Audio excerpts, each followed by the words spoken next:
Hello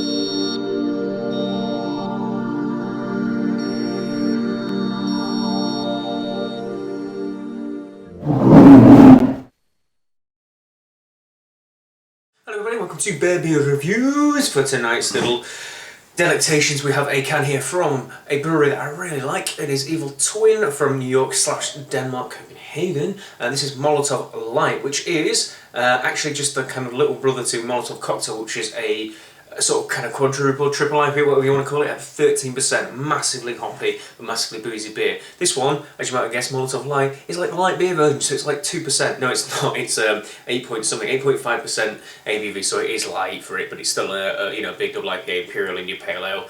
Or ale brewed with natural flavours, apparently.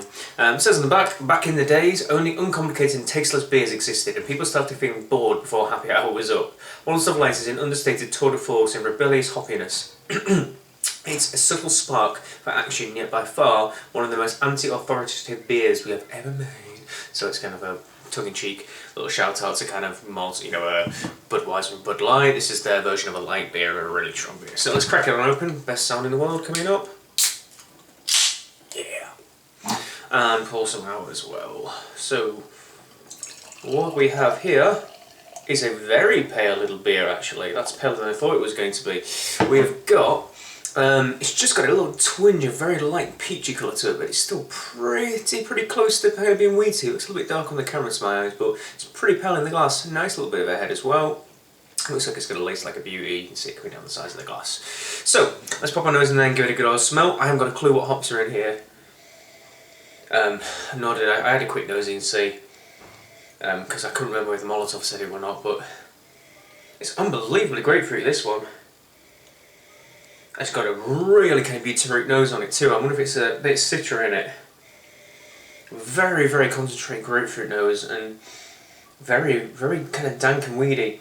Quite catty too. The best way to say it, I suppose. Kind of picking up a bit of passion fruit, a bit of mango as well. It does make me think there's quite a bit of citra in this, to be honest, but it's got a little bit of butyric nose, which isn't my favourite smell, but a lot of people like it. I get it a lot with kind of really citra-forward beers, but hey-ho. Cheers everyone, let's get in there and give it a good old try. Molotov Lite.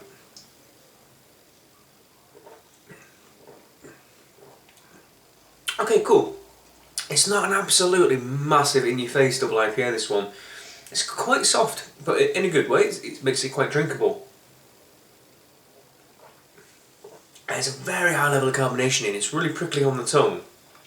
And there's just the tiniest little hint of kind of nutty, a little bit of sweet caramel right at the beginning, but just a twinge of it.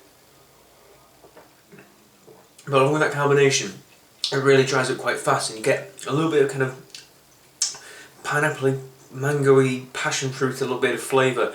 And that lasts for quite a while, but then it dries up and gets quite bitter towards the end.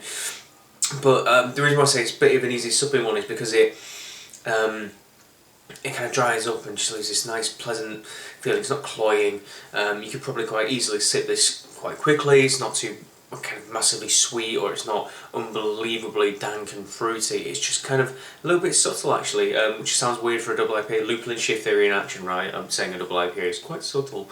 For a double IPA, I would say it's quite subtle. Let's rephrase that. Quite enjoying it, to be honest. I could definitely certainly enjoy it, that's for sure. Compared to the Molotov Cocktail, which is 13% and very much kind of a big, massive barley wine that's been hopped up, this feels much more like an IPA to me, and I do like it. I'm probably giving this a nice 8.5 out of 10. It's a decent double IPA. I like it. I do. I really do.